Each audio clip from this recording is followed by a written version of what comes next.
नमस्कार दोस्तों, मैं जुगल किशोर आप सबका अपराध की कहानी में सबका स्वागत करता हूं। दोस्तों, आप सब हमारे साथ जुड़े हुए हैं। चैनल को सब्सक्राइब करें और लाइक करें और कमेंट करें। आपके सहयोग से मुझे हिम्मत मिलती है। एक बच्चे की मां अंजलि ने विधवा होने के बाद मौसी के पति साजिद और स्कूल के गार्ड देवीलाल से अवैध संबंध बना लिए थे। आखिर ऐसी क्या वजह रही जो अंजलि को साजिद के साथ मिलकर देवीलाल की हत्या करने के लिए मजबूर होना पड़ा? सुबह का वक्त था। उत्तर पूर्वी दिल्ली की दिलशाद कॉलोनी में रहने वाले संजीव शर्मा चाय की चुस्कियां लेते हुए अखबार पढ़ रहे थे। तभी उनके पड़ोसी नदीम ने उन्हें खबर दी कि उनके स्कूल का गेट खुला हुआ है और अंदर पुकारने पर गार्ड देवीलाल भी जवाब नहीं दे रहा है। संजीव शर्मा का एच 432 ओल्ड सीमापुरी में बाल कॉन्वेंट स्कूल था। देवीलाल उनके स्कूल में रात का सुरक्षा गार्ड था। शर्मा जी ने रहने के लिए उसे स्कूल में ही एक कमरा दे दिया था।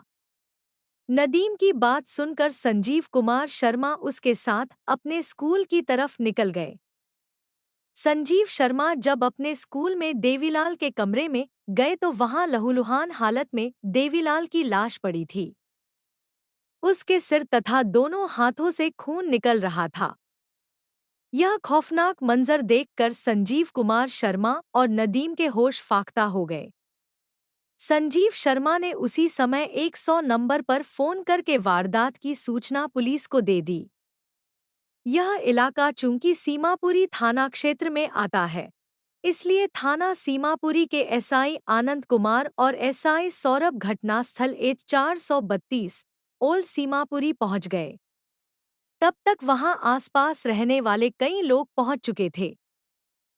पुलिस ने एक फोल्डिंग पलंग पर पड़ी सिक्योरिटी गार्ड देवीलाल की लाश का निरीक्षण किया तो उसके सिर पर चोट थी। ऐसा लग रहा था जैसे उसके सिर पर कोई भारी चीज मारी गई हो। इसके अलावा उसकी दोनों कलाइयां कटी मिली। बिस्तर के अलावा फर्श पर भी खून ही खून फैला हुआ था।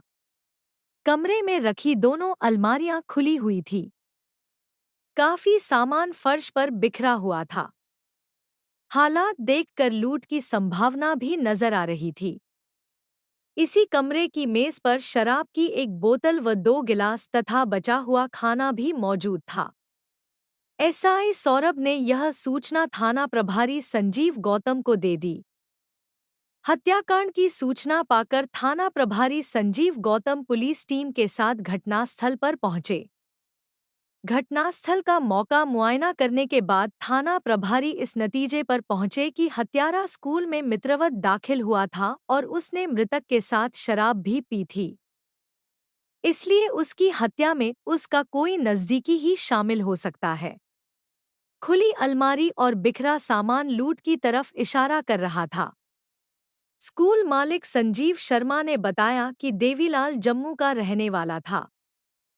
पिछले 2 साल से वह उनके स्कूल में रात को सिक्योरिटी गार्ड के रूप में काम कर रहा था। थाना प्रभारी ने मौके पर क्राइम इन्वेस्टिगेशन टीम बुलाकर गिलास तथा शराब की खाली बोतल से फिंगरप्रिंट्स उठवा लिए।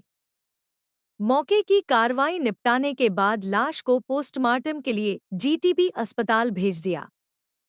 फिर स्कूल मालिक संजीव शर्मा की तहरीर पर गार्ड देवीलाल उर्फ दीनदयाल की हत्या का मामला दर्ज करवा दिया। थाना प्रभारी संजीव गौतम ने इस केस की तफ्तीश इंस्पेक्टर इन्वेस्टिगेशन जेके सिंह को सौंप दी। उन्होंने डीसीपी नूपुर प्रसाद, एसीपी राम सिंह को भी घटना के बारे में अवगत करा दिया। डीसीपी नूपुर प्रसाद ने इस हत्याकांड का खुलासा करने के लिए एसीपी राम सिंह के नेतृत्व में एक टीम गठित की, जिसमें आईपीएस हर्ष इंदोरा, थाना प्रभारी संजीव गौतम, अतिरिक्त थाना प्रभारी Arun Kumar, inspector investigation JK Singh, special staff के inspector Hiralal, SI Meena Chauhan, ASI Anand, constable Priyanka, Virendra, Sanjeev आदि शामिल थे।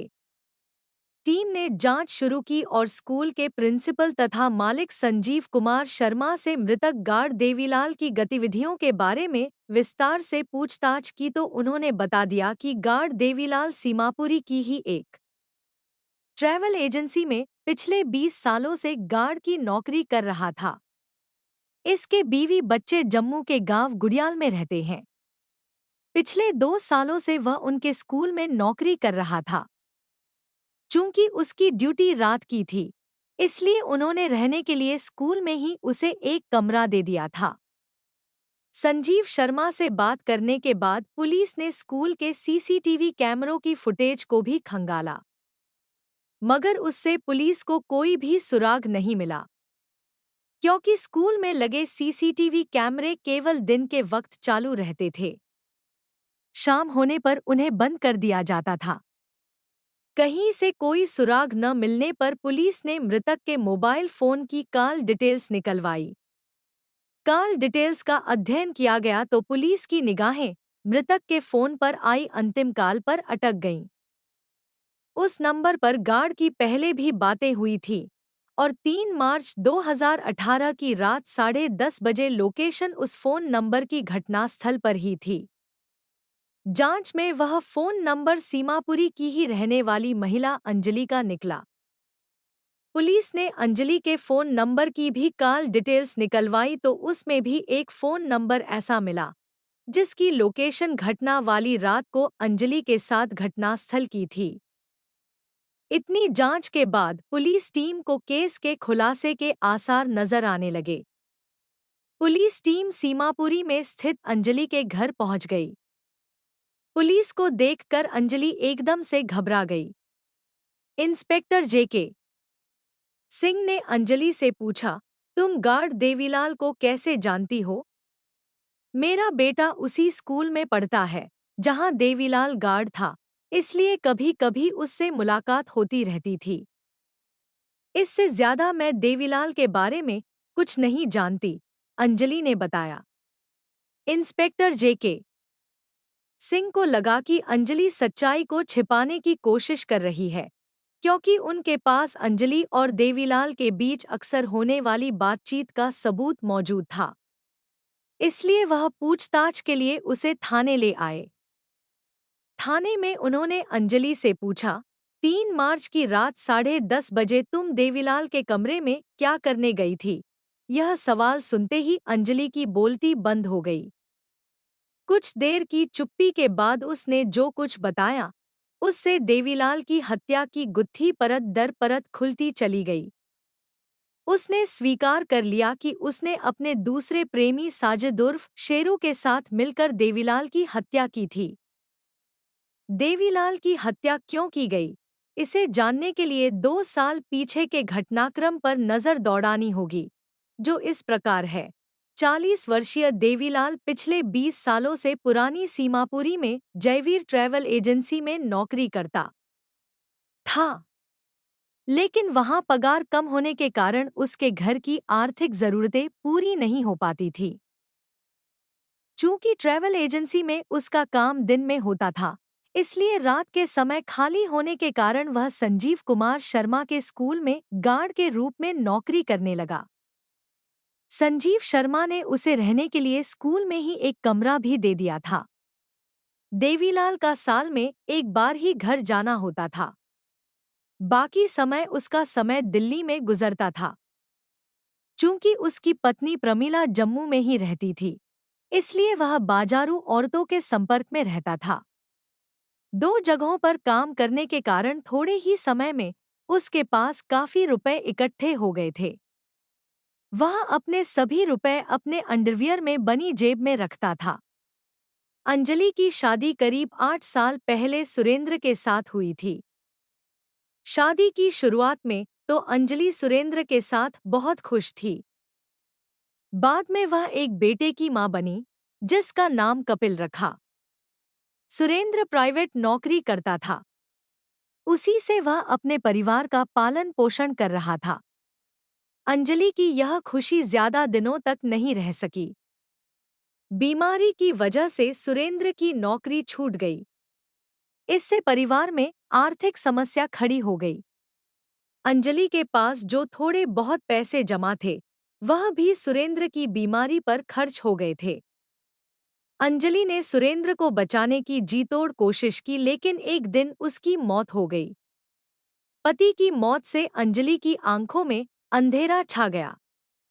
जैसे तैसे कर उसने पति का दाह संस्कार किया। फिर जीविका चलाने के लिए सीमापुरी की एक कैटरिंग शॉप में नौकरी करने लगी। वहां से उसे जितनी पगार मिलती थी, उससे बड़ी मुश्किल से मां बेटे का गुजारा होता था। 2 साल पहले उसने बेटे कपिल का एडमिशन ओल्ड सीमापुरी में स्थित बाल कॉन्वेंट स्कूल में नर्सरी कक्षा में करवाया। यह स्कूल ओल्ड सीमापुरी का एक नामचीन प्राइवेट स्कूल है। वह रोजाना सुबह बेटे को स्कूल छोड़ने जाती थी और छुट्टी के समय उसे स्कूल से लेने पहुंच जाती थी। बच्चे की छुट्टी होने तक वह अन्य माँओं की तरह गेट पर खड़ी होकर बेटे का इंतजार करती थी। हालांकि अंजलि एक विधवा थी, लेकिन उसके सौंदर्य में आज भी कशिश बरकरार थी। गरीबी का अभिशाप भी उसके खूबसूरत चेहरे का रंग फीका नहीं कर पाया था। उसके हुस्न का आलम यह था कि वह जिधर भी निकलती, युवकों की प्यासी निगाहें चोरी चोरी उसके रूप का रसपान करने उसके हसीन चेहरे पर टिक जातीं। एक दिन शाम के समय जब स्कूल का गार्ड देवीलाल गेट पर ड्यूटी दे रहा था, तभी अचानक उसकी निगाह अंजलि पर पड़ी। अंजलि को देखकर उसकी आंखें चमक उठीं।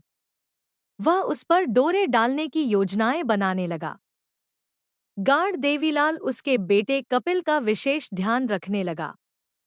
वह कपिल को चॉकलेट, टॉफी आदि देकर उसका करीबी बन गया। अंजलि ने देखा कि देवीलाल कपिल को खूब प्यार करता है, तो वह घर से उसके लिए कुछ न कुछ खाने की चीज बनाकर लाने लगी। इस तरह दोनों ही एक दूसरे को चाहने लगे। अंजलि को जब कभी पैसों की जरूरत होती तो वह उसकी मदद भी कर देता। गार्ड की सहानुभूति पाकर अंजलि उसकी दोस्त बन गई। अपने मोबाइल नंबर तो वे पहले ही एक दूसरे को दे चुके थे, जिससे वह बातचीत करते रहते थे। देवीलाल ने जब देखा कि खूबसूरत अंजलि पूरी तरह शीशे में उतर गई है, तो वह रात के समय उसे स्कूल में बुलाने लगा। अंजलि के आने पर वह उसके साथ महंगी शराब पीता। अंजलि भी उसके साथ शराब पीती, फिर दोनों अपनी हसरतें पूरी करते थे। अंजलि को जब भी पैसों की जरूरत होती, देवीलाल अपने अंडरवियर की जेब से निकालकर उसे दे देता था। अंजलि उसके पास इतने सारे रुपए देखकर बेहद प्रभावित हो गई थी, इसलिए वह देवीलाल को हर तरह से खुश रखने की कोशिश करती थी। धीरे धीरे उसका देवीलाल के पास आना जाना इतना बढ़ गया कि आस पड़ोस के लोगों को भी उसके अवैध संबंधों की जानकारी हो गई। लेकिन अंजलि और देवीलाल को इससे कोई फर्क नहीं पड़ा। देवीलाल को जब भी मौका मिलता, वह अंजलि को अपने कमरे में बुलाकर अपनी हसरतें पूरी कर लेता। अंजलि की मौसी मधु का पति साजिद उसका हालचाल पूछने उसके पास आता रहता था। दोनों सालों से एक दूसरे को जानते थे। अंजलि के पति की मौत के बाद साजिद ने ही अंजलि को सहारा दिया था। साजिद भी अंजलि के हुस्न पर लट्टू था। साजिद के साथ भी अंजलि के शारीरिक संबंध थे। वह कई कई दिन अंजलि के यहाँ रुक जाता था। इस कारण उसके और मधु के संबंधों में भी खटास आ चुकी थी। साजिद ड्राइवर था। हरियाणा से करनाल बाईपास की ओर आने वाले यात्रियों को अपनी इनोवा कार में ढोया करता था। साजिद को जब अंजलि और गार्ड देवीलाल के संबंधों की जानकारी हुई तो वह इसका विरोध करने लगा। चूंकि अंजलि पर गार्ड देवीलाल खुलकर खर्च करता था, इसलिए वह उसे छोड़ना नहीं चाहती थी। वह साजिद को किसी तरह समझा देती, फिर मौका मिलते ही देवीलाल से मिलने स्कूल में बने उसके कमरे में चली जाती थी। किसी तरह साजिद को यह बात पता चल ही जाती थी। तब उसने अंजलि पर देवीलाल से रिश्ता तोड़ देने का दबाव बनाया। अंजलि के दिमाग में एक शैतानी योजना ने जन्म ले लिया। साजिद की इनोवा कार खराब थी। कार ठीक कराने के लिए उसके पास पैसे तक नहीं थे, इसलिए वह खाली बैठा था। तब अंजलि ने साजिद को बताया कि देवीलाल के पास काफी रुपए रहते हैं। अगर दोनों मिलकर उसका काम तमाम कर दें, तो उसके रुपयों पर आसानी से हाथ साफ किया जा सकता है। साजिद तो देवीलाल से पहले से ही खार खाए बैठा था। लालच में वह उसकी हत्या करने के लिए राजी हो गया। अब दोनों अपनी इस योजना को अंजाम देने के लिए अवसर की तलाश में रहने लगे। 3 मार्च 2018 की रात देवीलाल का मूड बना तो उसने उसी समय अंजलि को फोन कर दिया। इससे पहले उसने व्हिस्की की बोतल और खाना पैक करवा लिया। रात के 10 बजे उसने अपनी प्रेमिका अंजलि को फोन करके स्कूल में पहुंचने के लिए कहा तो अंजलि और साजिद की आंखें खुशी से चमकने लगी। अंजलि ने पहले तो श्रृंगार किया, होंठों पर सुर्ख लिपस्टिक लगाई, फिर साजिद की बुलेट मोटरसाइकिल पर बैठकर कॉन्वेंट स्कूल के नजदीक पहुंचा। अंजलि जिस समय स्कूल में पहुंची, रात के 10 बज रहे थे। देवीलाल की निगाहें केवल अंजलि पर पड़ी तो वह उसे टकटकी लगाए देखता रह गया। उसे अंजलि इतनी सुंदर पहले कभी नहीं लगी थी। अंजलि के अंदर आने पर उसने बाहों में भर कर चुमा, फिर अपने कमरे पर बिछी चारपाई पर ले गया। तभी अंजलि ने उससे कोल्ड ड्रिंक लाने की फरमाइश की। देवीलाल कोल्ड ड्रिंक लाने स्कूल से बाहर गया। तभी मौका मिलते ही अंजलि ने फोन करके साजिद को अंदर बुलाया और छिप जाने के लिए कह दिया। देवीलाल के आने के बाद अंजलि व्हिस्की में कोल्ड ड्रिंक मिलाकर उसे शराब पिलाने लगी। देवीलाल ने अंजलि के लिए भी पैग बना लिया। अंजलि भी शराब की शौकीन थी, लेकिन उस दिन उसने स्वयं तो कम पी लेकिन देवीलाल को अधिक पिलाकर मदहोश कर दिया। जब अंजलि ने देवीलाल को बेसुध देखा तो उसने साजिद को इशारा कर बुला लिया। अंजलि ने उससे देवीलाल का काम तमाम करने के लिए कहा।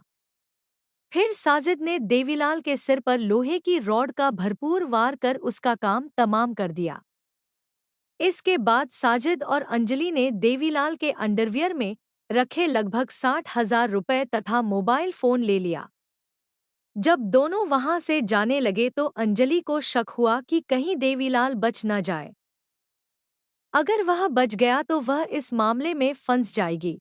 इसलिए अंजलि ने साजिद को उसकी कलाई की नसें काटने के लिए कहा। यह सुनकर साजिद ने अपने साथ लाए पेपर कटर से देवीलाल के दोनों हाथों की नसें काट दी, जिससे उसका खून बह गया। देवीलाल की हत्या करने के बाद दोनों शातिर इत्मीनान से अपने घर लौट गए। अंजलि की निशानदेही पर पुलिस ने उसके पहले प्रेमी साजिद को भी उसके घर से गिरफ्तार कर लिया गया। दोनों की निशानदेही पर देवीलाल से लूटे गए रुपए, 3 मोबाइल फोन, मोटरसाइकिल तथा हत्या में प्रयुक्त रॉड, पेपर कटर बरामद कर लिया। पुलिस ने दोनों को 7 मार्च को अदालत में पेश किया, जहां से उन्हें न्यायिक हिरासत में भेज दिया गया। दोस्तों, आपकी कहानी अच्छी लगी हो तो कमेंट करें और चैनल को सब्सक्राइब जरूर करें। कल फिर मिलते हैं एक और नई कहानी के साथ। धन्यवाद।